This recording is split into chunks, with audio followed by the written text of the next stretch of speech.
Welcome to SAM Conversation, an online program of South Asia Monitor. I am Col Anil Bhat. I have with me General YM Bammi, General Lt Gen Hooda, and Brig Devinder Singh. All three have vast experience of serving on both the India-Pakistan and India-China borders, as well as in insurgency regions. Having reviewed General Bammi's book recently, Kargil 99, The Impregnable Conquered, it occurred to us that that there may be some relevance, there may be some connection between what happened then and what has happened since May 2020 on the line of actual control in eastern Ladakh. General Bammi brought out an exhaustive list of lessons learned in 1999 from Kargil. The major lesson was that intelligence was lacking, and what intelligence there was not acted upon, with the result that the Indian Army was pitched into Operation Vijay 6 months after almost 13 battalions of the Northern Light Infantry had dug in properly with coordinated, support fire from the artillery, Pakistan artillery. And it was very, very tough going for the Indian Army battalions, which were approaching these heights on which the Pakistani, and it was regulars, Northern Light Infantry, not a bunch of terrorists as was being projected. Without taking much time, I hand you over to Lt Gen YM Bammi. General Bammi, sir. Thank you very much, Anil. At the outset, I am grateful to you and to the other two colleagues who have joined this conference today. Very briefly, I would like to highlight the major lessons which I thought came out of the 1999 Kargil War.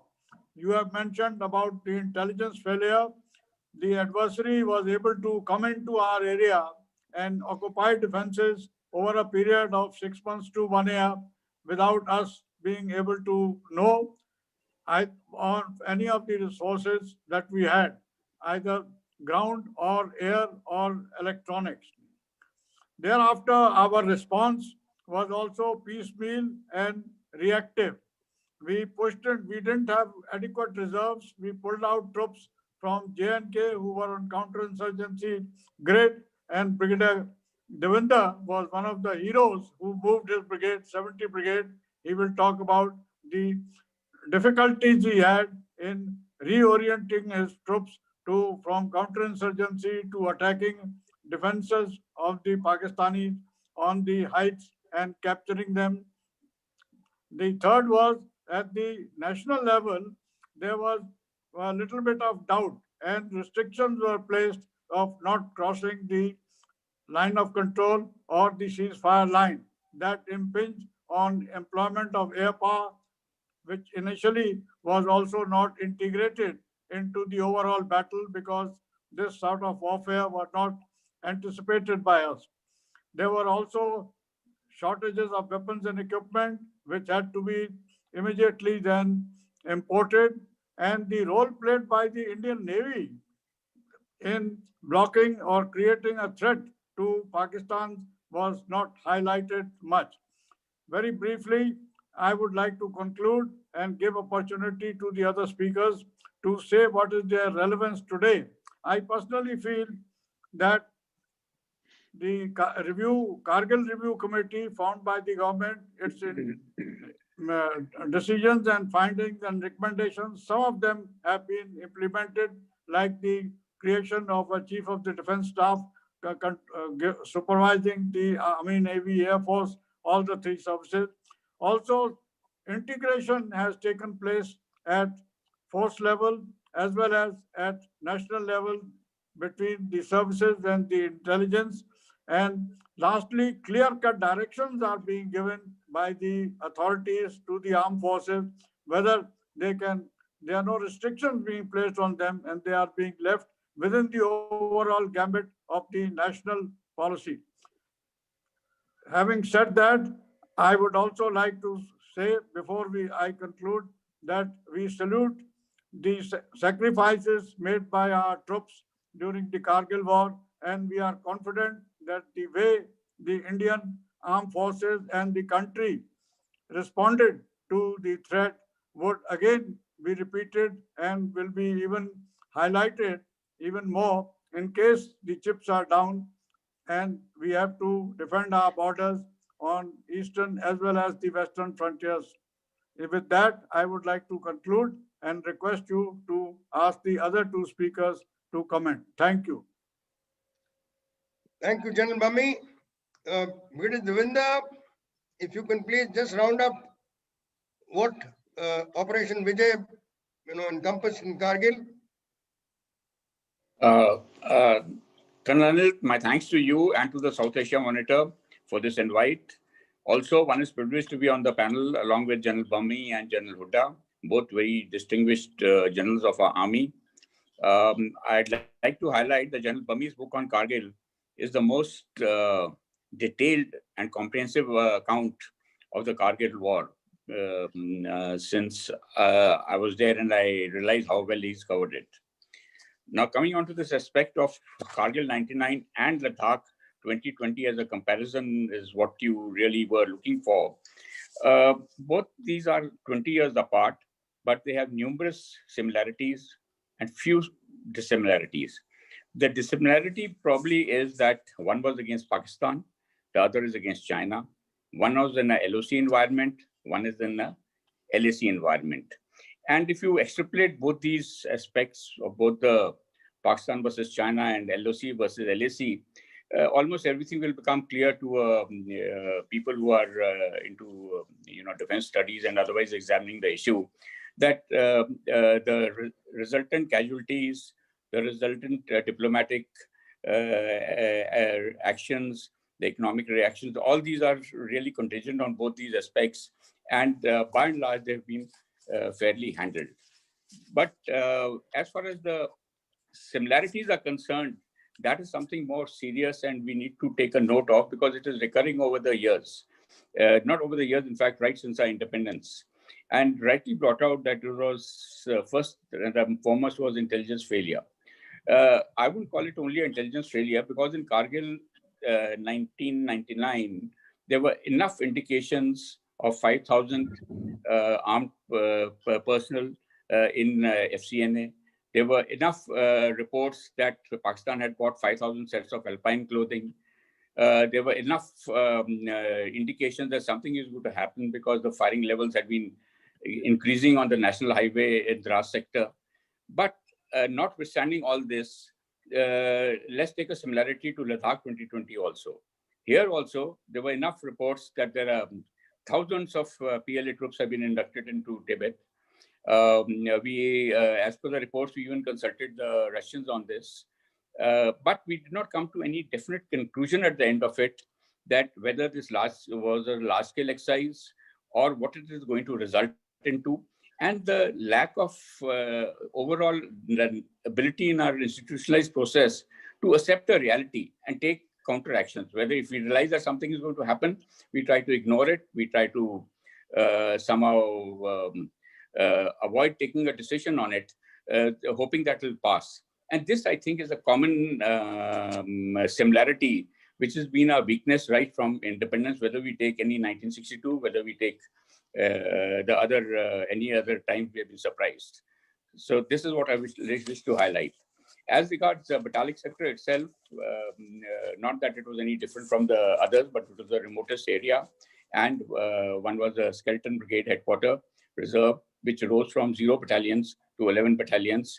But the highlight was that the Indian troops the way we are structured, where we are organized, we have there was intrinsic strength in mobilizing, and the units managed to really find ways to overcome the situation, and that is what has happened then. It has happened even now, very evident in the Galwan action also.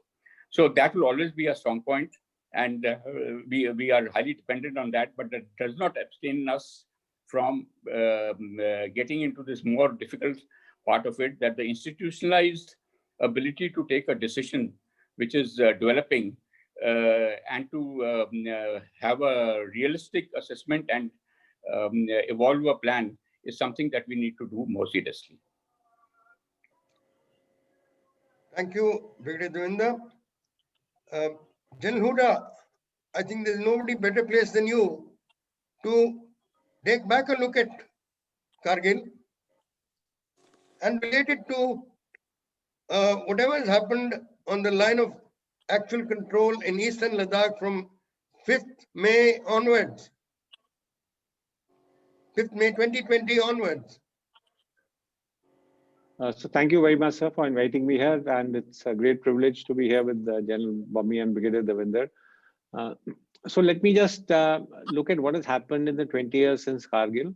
As General Bammi also pointed out, there has been a lot of progress in the last 20 years from what and where we were in 1999 to where we are today.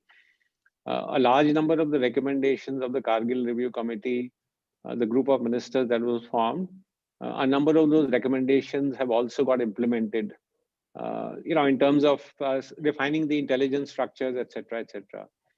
But I think there are some shortfalls in some areas that we need to look at, which is why the LAC standoff unfolded the way it is. And everyone's talking about the intelligence, and I think Brigadier Devinder has got it bang on. So it wasn't as if we did not have the intelligence.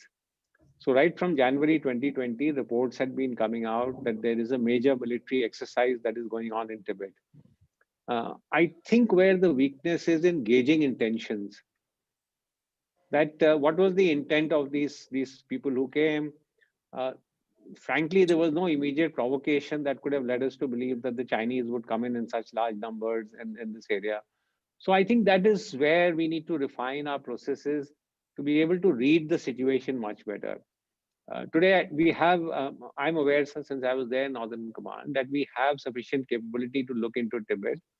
We have the aerial surveillance capability. We have satellite coverage, not as much as we like, but it is there. So we are able to make out when the Chinese come. The problem is, why have they come? What are they intending to do? So I think that's one area where we need to look at a little more. Two other areas. One, the Kargil Review Committee talked about one border, one force. And that unfortunately has not got implemented. So on the LAC, you have, this whole business of dual control. Technically, the LAC is in charge of the ITBP. But whenever any incident happens, it's the army that is the first responder, because obviously it has much more capability to handle the PLA than the ITBP.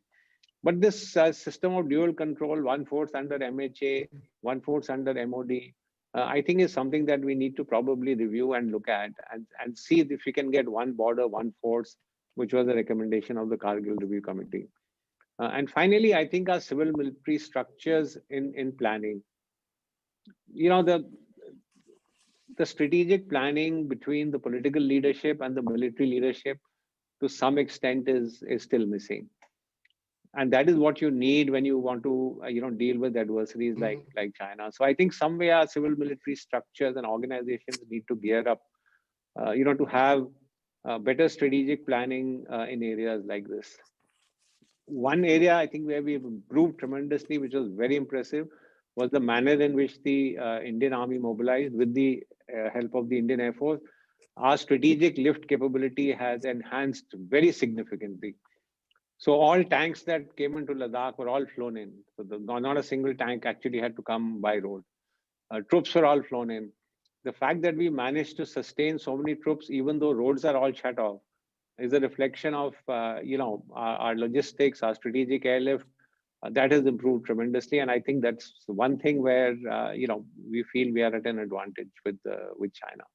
So I'll finish my comments here, sir, and if there are any other issues, then we can talk about it. General Hooda, I think it is, thank you very much. It is indeed very heartening to hear some of the inputs that you've been kind enough to share with us.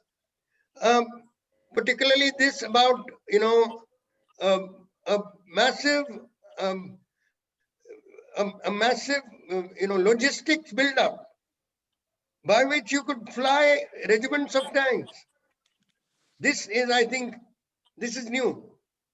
This is, if I'm not being an armed, corps officer myself, I think we in the past we were able to say, take a squadron full of tanks, 14, 15 tanks.